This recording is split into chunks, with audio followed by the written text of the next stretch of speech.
Hello, we are Team 41748 Artificial Intelligence, We are really excited to share our presentation with you. right before the Houston Worlds Tournament. Woo! What's that noise? I think it's a hurricane. I think it's a fire. I think it's a flood. No, you fools. It's an earthquake. Ah! Welcome to FLL News. I'm Sienna O'Keefe on location where a horrible disaster has just hit. I'm speaking with an aid worker station here in the disaster zone. Sally, what is happening? We are trying to get these relief supplies to these victims. This typical load of supplies can weigh 35 pounds and, as you can see, is hard to carry. Most people who come to pick them up are women with young children and may need to carry supplies to elderly or disabled neighbors. Not a problem. Victims often have to walk over relief fields or through standing water for at least a mile. That's because relief vehicles have to park at a central distribution site up to 2 to 3 miles away, and they cannot go through any water that is deeper than 6 inches. You mean there's nothing for victims to carry supplies in? No cart or wagon? No, well, not yet, but artificial intelligence is solving this problem. Well, that sounds like a major problem you've identified to solve. Yes. To solve the last mile issue, we started with airborne solutions like flying cars, blimps, and drones. But after interviewing a USAID worker, we quickly realized they would be too expensive and not carry enough weight. So, we switched to land solutions, such as a motorized drivable duck boat or a pedal boat that disaster victims could ride inside. But after presenting these ideas to the Red Cross, they said that it should be simpler, less expensive, and lighter weight.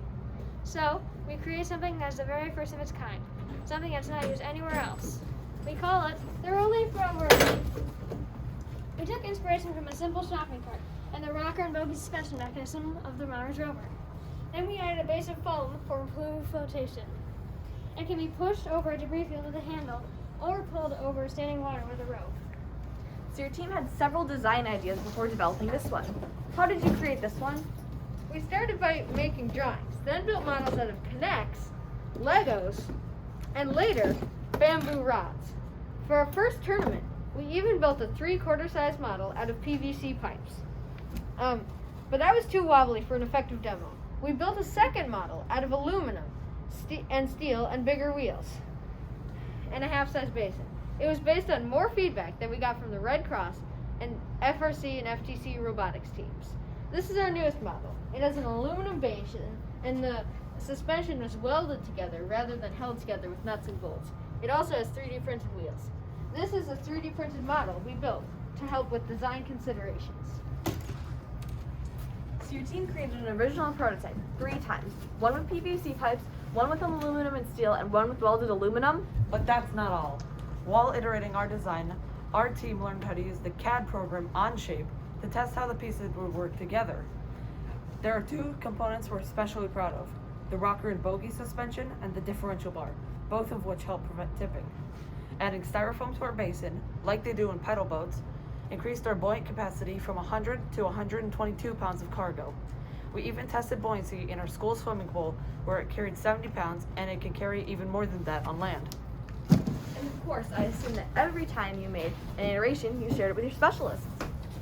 Of course we did. We got our initial feedback from our Red Cross logistics coordinator Jeff Thalen and direct services manager Kiki Sutherland. After we created our initial design, we met with disaster program manager Rebecca Carlson. They thought it would have a large impact, especially in rural areas and areas that experience annual disasters like the Gulf states. It would also help in war-torn areas where roads have been destroyed.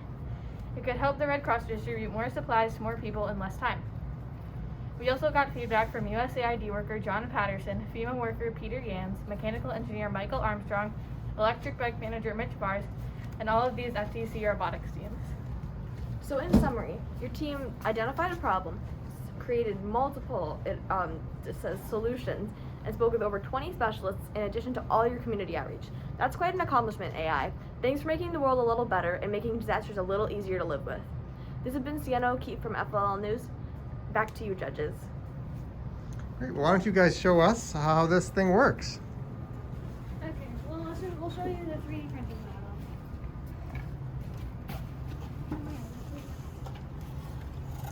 So, we'll pretend that this is an obstacle. So, we'll pretend that this is a rock. So, when this wheel goes up, what happens is that this wheel moves upwards, which then makes it so that these two wheels move over to take its spot to compensate for the lost support.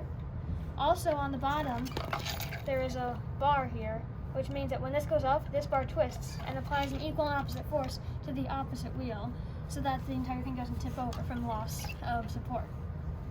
As you can see, when this goes up, that these move forwards, and then when this goes up, this wheel moves forwards to take its spot, and the same thing happens with this wheel.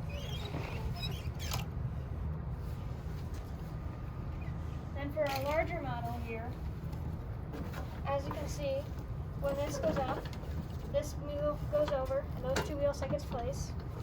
And as it goes up farther, this wheel goes up, and the same thing happens with the other wheel.